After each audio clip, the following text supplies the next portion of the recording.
नमस्कार। खबर तो समझिए देख रहे हैं आप और मैं आपके साथ रंजना रावत। और बुलेटिन में सबसे पहले बात G20 समिट की।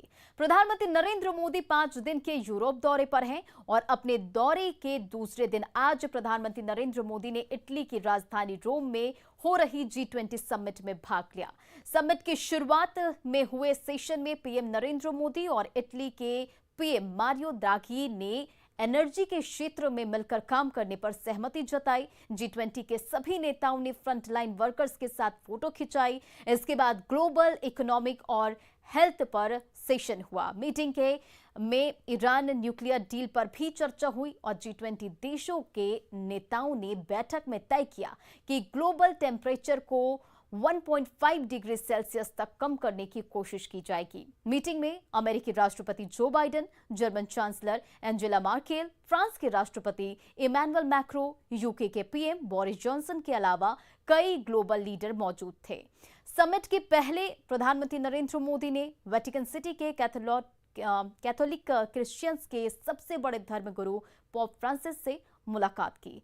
पोप फ्रांसिस से प्रधानमंत्री मोदी की ये मुलाकात पहली थी और पीएम मोदी और पोप के बीच मुलाकात के लिए 20 मिनट का समय तय किया गया था, लेकिन ये मुलाकात 1 घंटे तक चली। मुलाकात के दौरान दोनों के बीच जलवायु परिवर्तन, गरीबी हटाने और दुनिया को बेहतर बनाने को लेकर चर्चा हुई। पोप ने कोरोना संक्रमण के दौरान दूसरे देशों की मदद करने पर भारत की तारीफ की और मुलाकात में प्रधानमंत्री नरेंद्र मोदी ने पोप को भारत आने का न्योता दिया।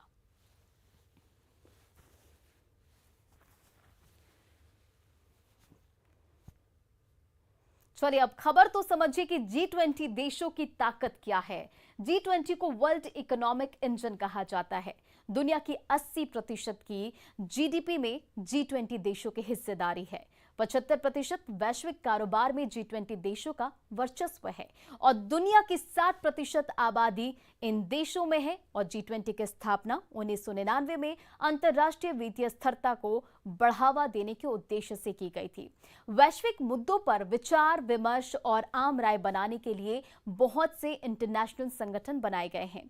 उन्हीं में से एक है G20 और G का मतलब होता है ग्रुप और हिंदुस्तान पर पूरी दुनिया की नजर है। भारत तेजी से बढ़ती अर्थव्यवस्था वाला देश है और इटली के बाद 2022 में इंडोनेशिया और फिर 2023 में भारत G20 शिखर बैठक की मेजबानी करेगा। प्रधानमंत्री ने आज पोप से मुलाकात की और कैथोलिक धर्म के सबसे बड़े पद को पोप कहा जाता है। पोप दुनिया के सबसे छोटे देश वेटिकन सिटी के राष्ट्राध्यक्ष होते हैं और 2013 के बाद पहली बार पोप ने किसी भारतीय पीएम से मुलाकात की है। किसी भारतीय प्रधानमंत्री की किसी पोप से आखिरी मुलाकात 1999 में हुई थी। चलिए बढ़ते अपनी अगली खबर की ओर और अब बात उपचुनाव की।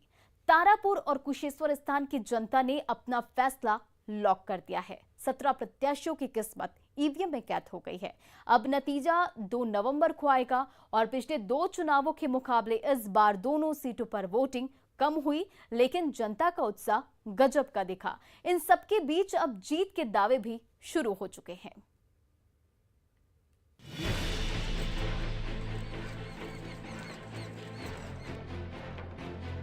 हम लोगों को अच्छा उम्मीदवार चाहिए। विकास के नाम पे ही हमने वोट दिया। विकास चाहिए। मझधार के बीच मतदान के लिए गजब का उत्साह। जो भी महिलाएं इस वक्त नाव में हैं उनके पास इनके वोटर आई कार्ड और पर्ची इनके पास है और ये वोट डालने जा रही हैं। और ठीक सामने पोलिंग बूथ है, वहाँ 2 पोलिंग बूथ है और वहाँ जाने के लिए इतनी मुश्किलों का यहाँ इन्हें सामना करना पड़ता है। बूथों पर महिलाओं की लंबी लंबी कतारें। कतार लंबी, पुरुष की जो कतार है उससे कहीं अधिक जो है महिलाओं की कतार है। ज्यादा वोटिंग कर पुरुषों पर भारी पड़ी महिलाएं। बुजुर्गों का जोश भी हाई। जरूरी है, ये बहुत जरूरी है। एमएलए है, एमपी है, मुखिया तो बहुत है। यही लोकतंत्र की ताकत है और खूबसूरती भी। ये 5 तस्वीरें बता रही हैं कि चुनाव चाहे जो हो, जनता पूरे उत्साह से अपना प्रतिनिधि चुनती है।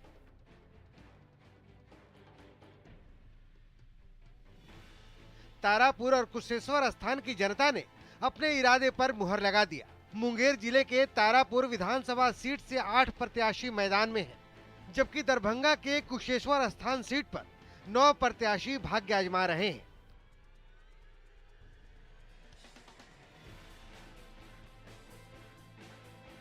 मतलब दोनों सीटों पर 17 प्रत्याशियों की किस्मत ईवीएम में कैद हो गई।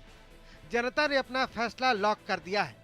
जनादेश 2 नवंबर को आएगा, लेकिन उसके पहले ही दावों का दंगल शुरू हो चुका है। रिजल्ट को लेकर जब मुख्यमंत्री नीतीश कुमार से पूछा गया तो उन्होंने मुस्कुराते हुए कुछ नहीं कहकर भी सब कुछ कह दिया। देखे हैं तो विधानसभा का उपचुनाव उस पर कुछ बात करने की क्या जरूरत है?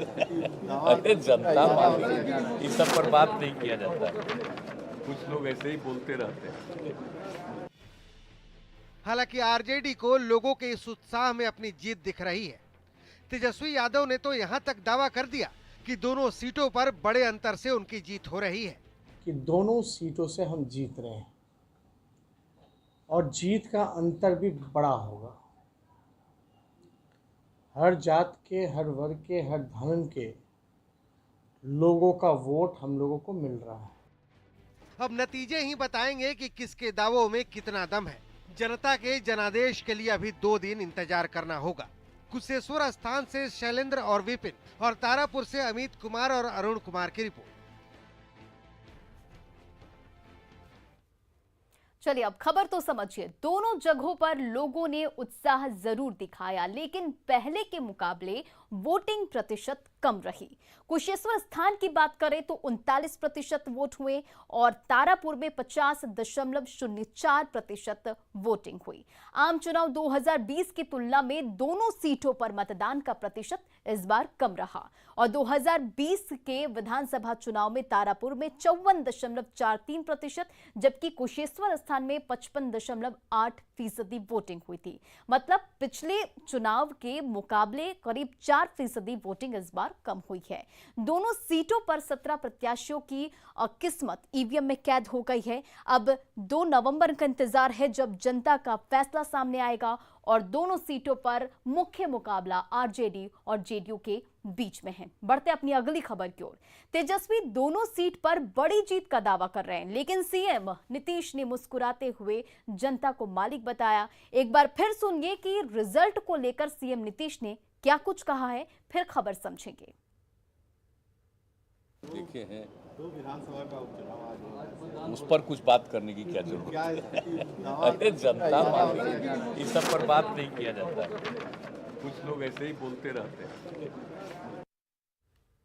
समझिए कि नीतीश कुमार की मुस्कुराहट के मायने क्या है। दोनों सीटों पर एनडीए का कब्जा था। जेडीयू ने दोनों सीटों पर जीत दर्ज की थी। 2015 से तारापुर सीट पर जेडीयू का कब्जा है। बात करें तो कुशेश्वर स्थान की, तो 2008 में परिसीमन के बाद कुशेश्वर स्थान विधानसभा अस्तित्व में आया और 2010 में बीजेपी के टिकट पर शशि भूषण हजारी चुनाव जीते थे और 2015 में शशि भूषण हजारी पार्टी बदलकर जेडीयू में आ गए थे। महागठबंधन ने टिकट दिया और शशि भूषण हजारी 18,000 वोट से जीते। 2020 में विधानसभा के चुनाव में शशि भूषण हजारी जदयू के टिकट से चुनाव लड़े और महागठबंधन से कांग्रेस के प्रत्याशी डॉक्टर अशोक राम को 7,222 मतों से हराकर जीत दर्ज की थी। मतलब 2010 से ही कुशेश्वर स्थान पर एनडीए का कब्जा है और नीतीश कुमार को अपने काम पर भरोसा है, लिहाजा उन्हें पूरा भरोसा है कि इस बार भी जनता जीत का आशीर्वाद जरूर देगी। चलिए रुक करते अपनी अगली खबर की ओर। दोनों सीटों के उपचुनाव में उम्मीदवारों की किस्मत ईवीएम में कैद हो गई है। अब इंतजार है 2 नवंबर का, जब जनता का मूड सबके सामने होगा।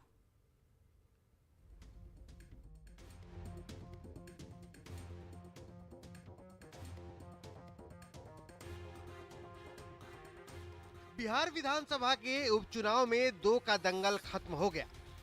मतदाताओं ने उम्मीदवारों की किस्मत ईवीएम में कैद कर दी। उपचुनाव में कुल 49.59% मतदान हुआ, जो 2020 के चुनाव से कम है। और तारापुर में 50.05 50.05% है। दोनों का एवरेज मिला करके 49.59% है परसेंट हमारा वोटिंग हुआ है। ये प्रोविजनल है।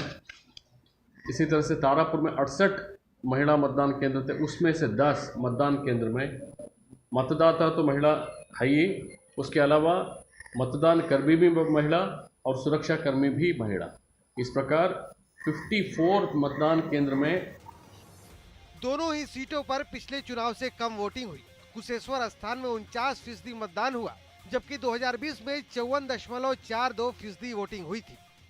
4 बजने के बाद अब यहाँ पर ईवीएम को सील किया जा रहा है और इसे यहाँ से स्ट्रांग रूम ले जाया जाएगा और जिसकी तैयारी यहाँ पर चल रही है। देखिए किस तरीके से ईवीएम जो मशीन है उसे सील किया जाता है और उसके बाद इसे ले करके जाया जाता है। काफ़ी अब महत्वपूर्ण काम रहता है क्योंकि काफ़ी सुरक्षित इसे ले करके जाना होता है और यहाँ पर सील मुहर लगाया जाता है और उसके बाद ही यह अब 2 तारीख को खोला जाएगा, जिस दिन काउंटिंग होगी। उसके पहले तक इसे स्ट्रांग रूम में रखा जाएगा।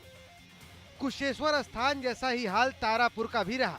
तारापुर में 50.04% मतदान हुआ, जबकि आम चुनाव 2020 में 54.43% वोटिंग हुई थी।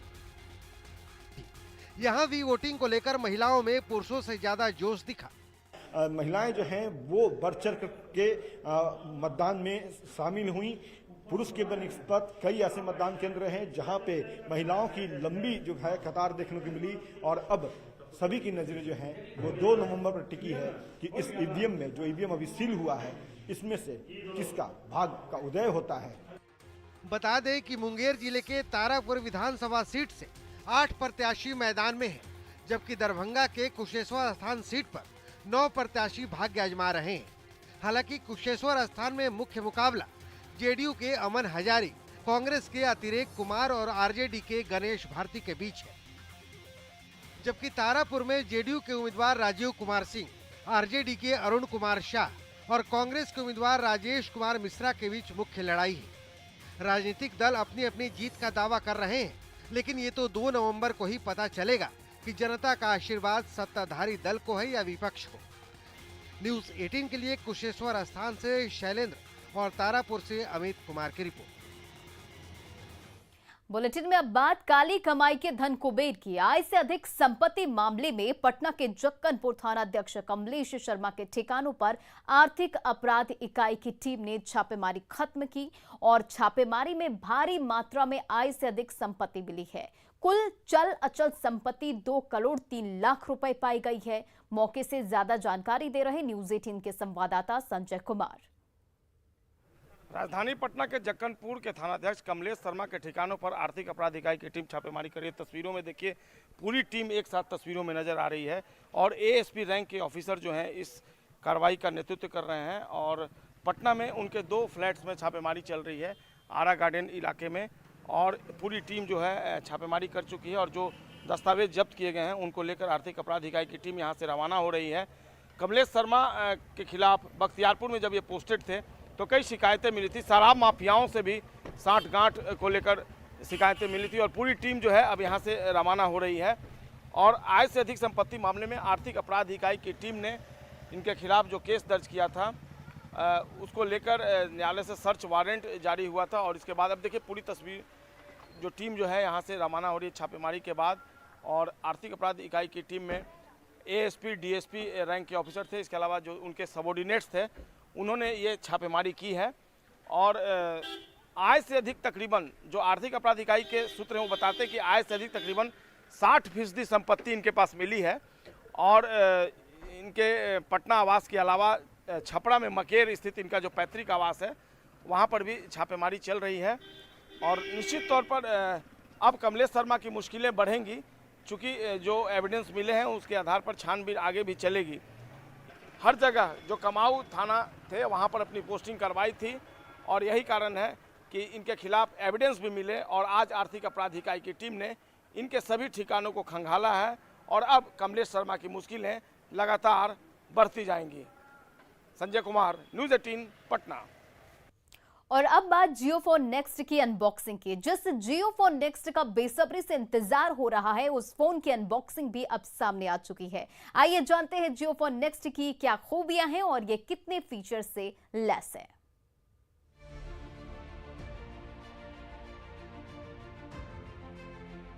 इस दिवाली स्मार्टफोन्स की दुनिया में धमाका मचाने आया है रिलायंस का जियो फोन नेक्स्ट। ये मार्केट में लॉन्च हो चुका है और दिवाली पर आप इसे आराम से खरीद सकते हैं, अपने फ्रेंड्स के लिए खरीद सकते हैं, अपने लिए खरीद सकते हैं, अपने परिवार के लिए खरीद सकते हैं। जियो फोन नेक्स्ट दिवाली से तमाम स्टोर्स पर उपलब्ध होगा।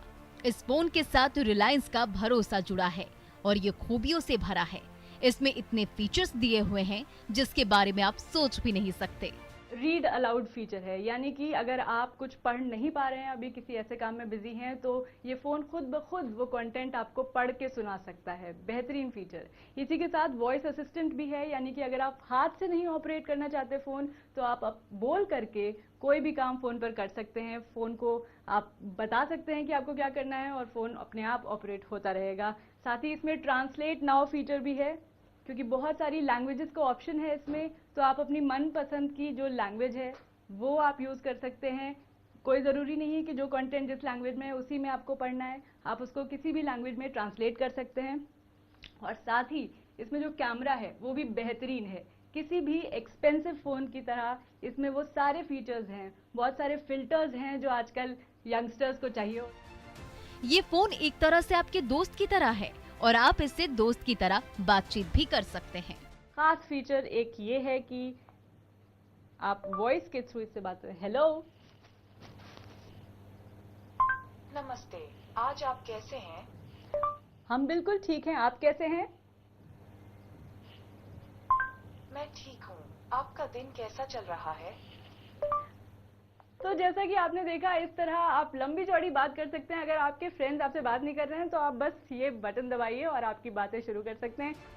ये फोन हर उस चीज की जानकारी आपको दे देगा जिसकी आप फोटो ले लेंगे। जियो हमने टैप किया है, अभी उसकी सारी इन्फॉर्मेशन हमको यहाँ पर मिल गई। मतलब हमने सिर्फ एक नॉर्मल फोटो खींची और जिस शब्द पे हमने टैप किया उसकी पूरी इन्फॉर्मेशन यहाँ फोन पे हमको मिल गई। किसी शब्द या लेख का अनुवाद भी आसानी से कर देता है जियो फोन नेक्स्ट। पर ये इंग्लिश में है, लेकिन हम चाहते हैं कि ये हिंदी में हो, तो हम अनुवाद करेंगे और ये सारी जानकारी अब यहाँ पर हिंदी में हो गई है। यानी इंग्लिश से हिंदी एकदम आराम से, 1 सेकेंड भी नहीं लगा और ट्रांसलेशन हो गया।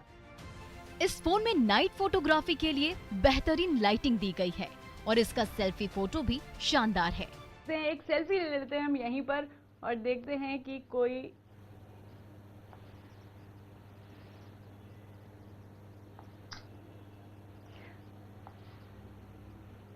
बहुत ही अच्छी सेल्फी।